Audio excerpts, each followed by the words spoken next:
Bismillahirrahmanirrahim.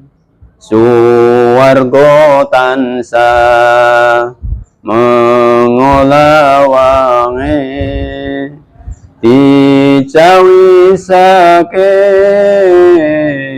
kanggo sapa wae sing kuat imane lan becik amale rikala urip ana dunyane. Assalamualaikum warahmatullahi wabarakatuh.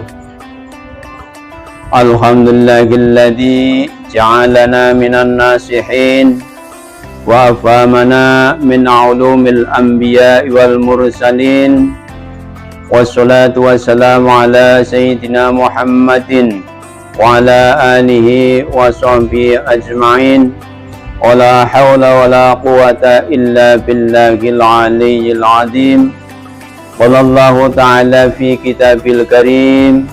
A'udzu billahi minasy syaithanir rajim. Bismillahirrahmanirrahim. Ya ayyuhalladzina amanu kutiba alaikumus syiyamu kama kutiba alal ladzina min qablikum la'allakum tattaqun. Wa qala nabiyyu sallallahu alaihi wasallam man shoma ramadhana imanan wa ihtisaban ghufira lahu ma taqaddama min dambi wa ma ta'akhkhar. Sadaqallah wa sadaqa rasul karim wa nahnu ala dzalika minasyaitin amin ya rabbal alamin. Ma'asyiral muslimin wal muslimat, shaimin wa shaimat rahimakumullah. Alhamdulillah, pada kesempatan kali ini kita telah melaksanakan puasa hari yang ke-20. Ini merupakan karunia dari Allah Subhanahu wa taala. Kita bisa melaksanakan ibadah puasa di bulan suci Ramadan ini, yang sudah sepantasnya kita bersyukur kepadanya, dan mudah-mudahan segala amal yang kita jalankan pada kesempatan kali ini benar-benar terkabul di sisi Allah sebagai amal kebaikan kita. Amin ya rabbal alamin. Yang kedua kali, tidak lupa sholawat beserta salam semoga tetap terlimpah curahan pada junjungan kita Nabi Muhammad sallallahu alaihi wasallam, dan mudah-mudahan kita semuanya tergolong umatnya yang senantiasa mendapatkan syafaatun Nabi. Amin ya rabbal alamin. Ma'asyiral muslimin wal muslimat, shaimin wa shaimat rahimakumullah. Dalam penjelasan dari Imam Ghazali radhiyallahu anhu menerangkan bahwa orang yang berpuasa ini dikategorikan menjadi 3 macam. Yang pertama ini adalah puasa syariat, di mana puasa syariat ini adalah menjaga dari makan dan minum mulai dari terbit fajar hingga terbenamnya matahari, serta tidak mendatangi perempuan di siang hari bulan Ramadan. Itu pengertian puasa menurut Imam Ghazali, yaitu puasa syariah, di mana semua orang ini sudah bisa melaksanakan puasa yang demikian karena ringan, hanya menahan makan dan minum serta tidak mendatangi istri di siang hari bulan Ramadan. Nah, kaitannya dengan bulan suci Ramadan atau kaitannya dengan puasa ini, saya akan nukilkan sebuah kisah yang terletak dalam kitab Turatun Nasihin. Di sana disebutkan bahwa ada seorang tua bangka yang beragama Majusi, di mana orang tersebut mulai dari kecil hingga sampai kakek-kakek tersebut tiap hari kerjaannya adalah menyembah api. Api dianggapnya mempunyai kekuatan yang serba luar biasa yang bisa menolongnya dalam kehidupan kepahitan dan lain sebagainya. Intinya bahwa api ini adalah merupakan Tuhannya. Oleh karena itu ya, seiring perjalanan waktu dia punya anak terlintas dalam bulan suci Ramadan. Ini anaknya ini makan dan minum serta merokok di tempat-tempat yang bebas, maksudnya di tempat umum. Nah, kemudian didatangi oleh kakek-kakek tersebut, akhirnya ditarik dan dipukul hingga sampai berdarah mulutnya. Setelah itu ya, ini akhirnya pesan, "Dok, nanti kalau saya sudah meninggal jangan sampai pekerjaan ini kamu ulangin lagi."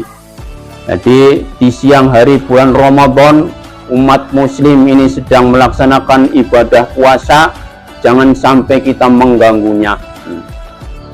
Dengan dasar demikian, akhirnya seiring perjalanan waktu, kakek-kakek ini karena usianya sudah tua, akhirnya meninggal dunia.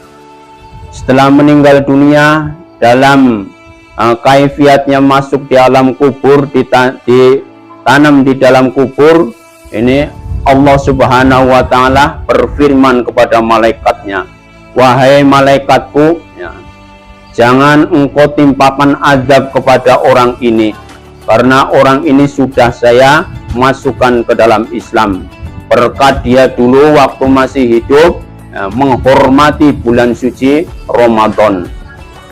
Oleh karena itu perlakukanlah dia sebagai muslim yang terhormat." Masyarul muslimin rahimakumullah, karena diperlakukan sebagai muslim yang terhormat, akhirnya tidak ada azab di alam kubur maupun di alam selanjutnya, sehingga akhirnya masuk kepada surganya Allah Subhanahu wa Ta'ala. Dalam kaitannya dengan ini, kita bisa mengambil suatu pelajaran bahwa orang yang hanya menghormati bulan suci Ramadan saja, ya, bahkan dia tidak sholat, bahkan dia tidak puasa, cuma hanya menghargai waktu bulan Ramadan saja, bisa masuk kepada surganya Allah Subhanahu wa Ta'ala. Apalagi kita, ya, ini yang sudah melaksanakan ibadah bulan suci Ramadan, berpuasa di bulan suci Ramadan, semoga bisa mendapatkan sesuatu yang lebih dari Allah Subhanahu wa Ta'ala. Oleh karena itu, ya, ini ada sebuah firman Allah melalui hadis qudsi menyatakan bahwa orang yang melaksanakan puasa ini ada semuanya adalah urusannya kepada Allah Subhanahu wa Ta'ala. As-shaumu li wa ana ajzibi, bahwa segala urusan perkara puasa ini adalah urusanku dan semuanya aku yang akan membalasnya. Demikian keterangan firman Allah melalui hadis qudsi. Oleh karena itu, saya sangat tidak sependapat jika ada orang yang berpendapat, ya, puasa tidak sholat ini tidak mendapatkan pahala apa-apa.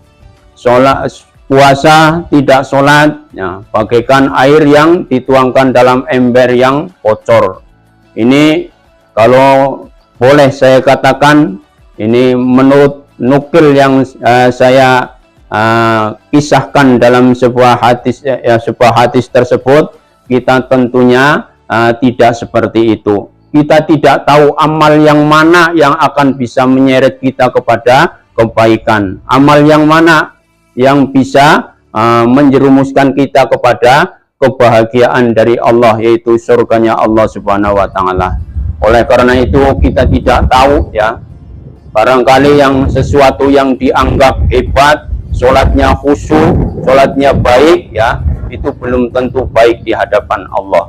Tapi sesuatu perkara yang ringan, hanya menyingkirkan duri di jalan umpamanya, ya, itu dengan ikhlas lillahi ta'ala, itu yang diterima oleh Allah, itu juga tidak jarang. Oleh karena itu saya mohon kepada semuanya para hadirin wal hadirat, sho'imin wa sho'imat, jangan pernah meremehkan ibadah-ibadah orang lain. Kemudian pembagian menurut Imam Ghazali yang kedua adalah puasa thariqah, di mana puasa thariqah ini adalah menjaga dari segala sesuatu yang diharamkan oleh Allah serta mencegah apa yang menjadi larangan Allah Subhanahu wa taala.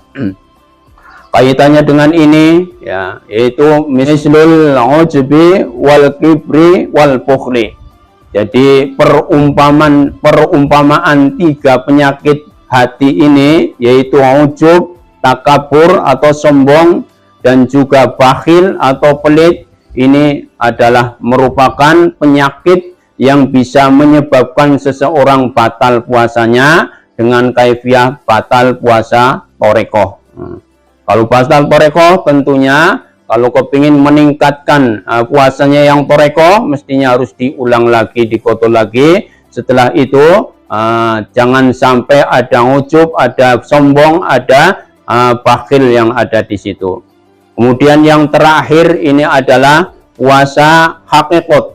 Puasa haqiqat ini susah sekali ditempuh, hanya orang-orang yang sudah mendapatkan lisensi dari Allah Subhanahu wa taala, yaitu para nabi dan para rasul Allah Subhanahu wa taala. Yaitu beliau menyampaikan dalam keterangannya bahwa orang yang puasa haqiqat ini adalah menjaga dari hatinya untuk selalu mencintai menjaga dari hati yang selalu mencintai Allah Subhanahu wa taala. Jadi hal-hal yang tidak mencintai karena Allah semuanya ditinggalkan. Hanya cinta kepada Allah Subhanahu wa taala. Terlintas ada senang dunia, ada senang istri, senang anak-anak, ini juga boleh, tetapi tidak melebihi cintanya kepada Allah Subhanahu wa taala. Mungkin demikian apa yang saya sampaikan, kurang dan lebihnya saya mohon maaf. Saya akhiri di sini. Wallahul muwaffiq ila aqwamit thoriq. Nun wal qalam ma yasturun. Wassalamualaikum warahmatullahi wabarakatuh.